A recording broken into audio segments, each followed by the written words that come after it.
जो आज हम कक्षा 7वीं विषय सामाजिक विज्ञान इतिहास में हम लोग कल क्या के थे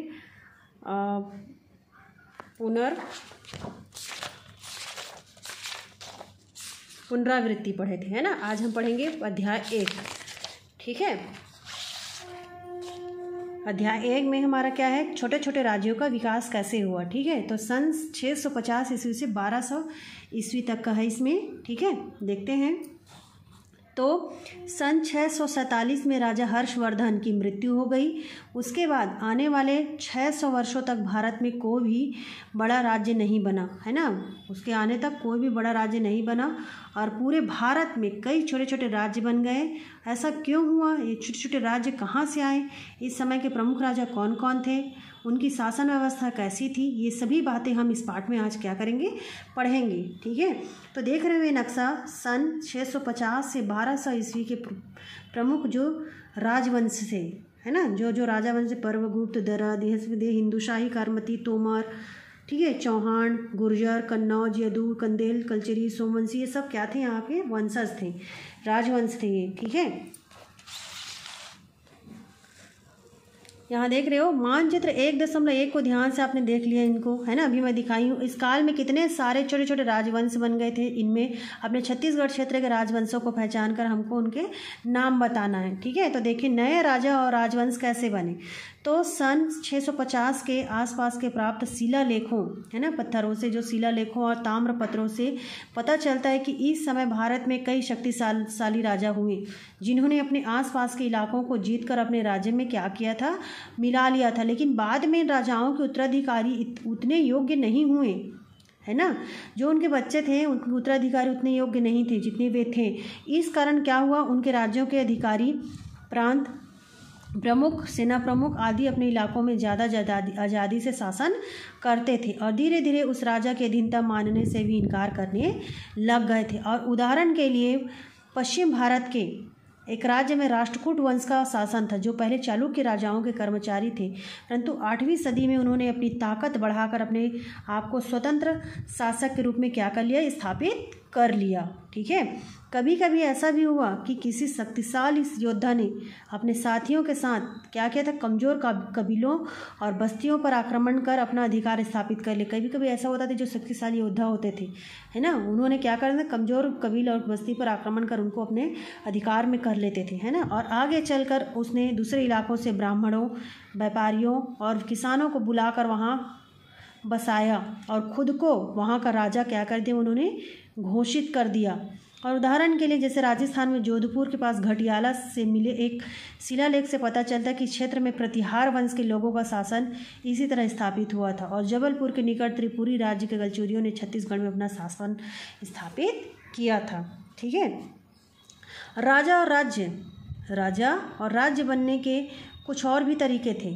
क्या तरीके थे, जैसे कुछ परिवारों ने क्या किया था, जमीन के बड़े बड़े टुकड़ों पर अधिकार कर लिया था। क्या कह रहे थे, कुछ परिवार क्या थे, जब जमीन के बड़े बड़े टुकड़े थे उनको अपना अधिकार कर लिए थे, और है ना।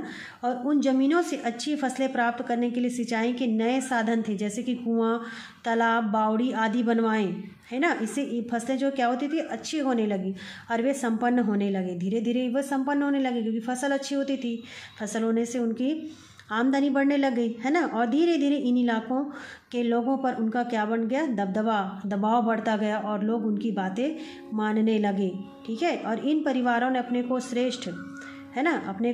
श्रेष्ठ और ऊंचा सिद्ध करने के लिए क्या किया, अपने वंश का संबंध सीधा क्या बता दिया, देवताओं और ऋषियों से जोड़ दिया। और उदाहरण के लिए जैसे बंगाल में पाल वंश और मध्य भारत में कलचुरियों का उत्थान कुछ इसी तरह हुआ था। ठीक है, अगर राजा इस प्रकार कोई राजा बनना चाहे तो क्या लोग उसे राजा मान लेंगे?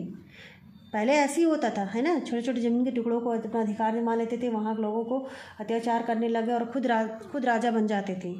फिर देखो ब्राह्मणों और भाटों की भूमिका कैसी, तो इन ताकतवर परिवारों को राजवंश के रूप में, है ना, इन ताकतवर जो परिवार थे वो राजवंश के रूप स्थापित करने और राज्य की व्यवस्था बनाने में ब्राह्मणों ने बड़ी सहायता की।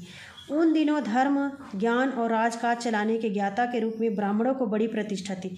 उस समय ज्ञान है ना, ज्ञान की ज्योति, मतलब ज्ञान, सबसे ज़्यादा ज्ञान किस में है, तो ब्राह्मणों में होता था। इसकी उन्होंने क्या किया, ब्राह्मणों को बड़ी सहायता की थी और उन दिनों धर्म, ज्ञान और राजवंश चलाने के लिए ज्ञाता के रूप में ब्राह्मणों को बड़ी प्रतिष्ठा थी। इसलिए उत्तर और दक्षिण दोनों ही क्षेत्रों के राजाओं ने गंगा यमुना तट पर बसे ब्राह्मणों को अपने राज्य में क्या किया, बसाया। ठीक है, राजा ब्राह्मणों को कभी कभी क्या करते थे, पूरे गांव के गांव या फिर गांवों से प्राप्त होने वाले जो संपूर्ण लगान दान में दे देते थे और इन आदेशों को प्रमाण के रूप में रखने के लिए उन्हें ताम्रपत्र पर क्या है, ताम्रपत्र पर खुदवाया जाता था, है ना। ये देख रहे हो, ये दिख रहा है ताम्रपत्र, जिस खरौश शिलालेख जिसमें दान का शिलालेख, ये दान पात्र है भी। ठीक है, और ब्राह्मण राजाओं की वंशावली बनाते थे, उनको क्या होता है, वंशावली बनाते थे, जिनमें उन्हें चंद्र, सूर्य या किसी महान ऋषि का वंशज बताया जाता।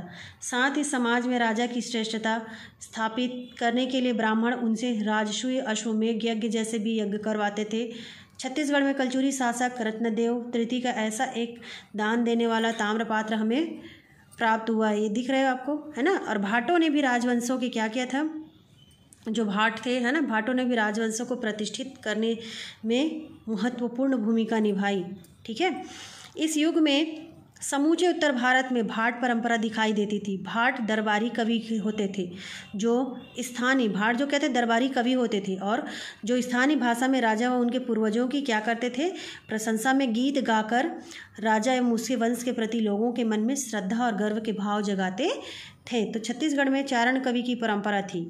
खैरागढ़ के राजा लक्ष्मी निधि राय के दरबार में कवि दलराम राव थे, है ना। इन्होंने अपनी कविताओं में राजा की प्रशंसा के साथ ही पहली बार क्या किया था, छत्तीसगढ़ नाम का इन्होंने क्या किया था, प्रयोग किया था। ठीक है, अब देखेंगे अधिपति राजा और सामंत राजा। तो राजाओं की संख्या बढ़ाने से भूमि और अधिकार क्षेत्र के विस्तार को लेकर अनेक युद्ध हुए, है ना। और इन दिनों जो राजा हार जाते उन्हें हम आमतौर पर अपने राज्य में वापस मिल जाते थे, पर बदले में उन्हें विजयी राजा की कुछ शर्त है उसको क्या करना पड़ता था, माननी पड़ती थी। पराजित राजा को यह स्वीकार करना पड़ता था कि विजयी राजा उसका स्वामी है और विजयी राजा अधिपति कहलाता था, किंतु पराजित राजा उसका सामंत कहलाता था, यह दिखाने के लिए कि वह किसी राजा का अधीन है। पराजित राजा को अपने नाम के आगे यह बात लिखनी पड़ती थी, जिसे परम भट्टारक परमेश्वर महाराजाधिराज श्री भोज देव के चरणों में रहने वाले महासामंत भी क्षितिपाल, इसके अतिरिक्त सामंत अपने अधिपति के प्रति अपनी कृतज्ञता दिखाने के लिए उसके पास समय समय पर क्या करते थे, मूल्यवान भेंट भी भेजते थे। और साथ ही जब भी अधिपति राजा कोई युद्ध लड़ रहा होता तो सामंतों को उसकी सहायता के लिए अपनी सेना लेकर जाना पड़ता था, है ना। ठीक है, तो पराजित राजाओं को उनके राज्य वापस लौटा देने से विजयी राजा को क्या लाभ होता होगा, है ना। यहाँ पे प्रमुख राजवंश दिए हैं। सन 800 ईस्वी से लगभग 1000 ईस्वी तक उत्तर पूर्वी और मध्य भारत, दक्षिण में 3 बड़े प्रभावशाली राजवंश बने। उत्तर भारत में प्रतिहार वंश, पूर्वी भारत में पाल वंश और दक्षिण भारत में राष्ट्रकूट वंश। ठीक है, और इन तीनों वंशों के राजा कन्नौज पर अधिकार करने और उत्तरी भारत पर अपना अधिकार स्थापित करने के लिए आपस में लगभग 200 वर्षों तक लड़ते रहे और इसी कारण तीनों राज्यों की शक्ति जो है वो नष्ट भी हो गई। ठीक है, यहाँ से हम कल पढ़ेंगे।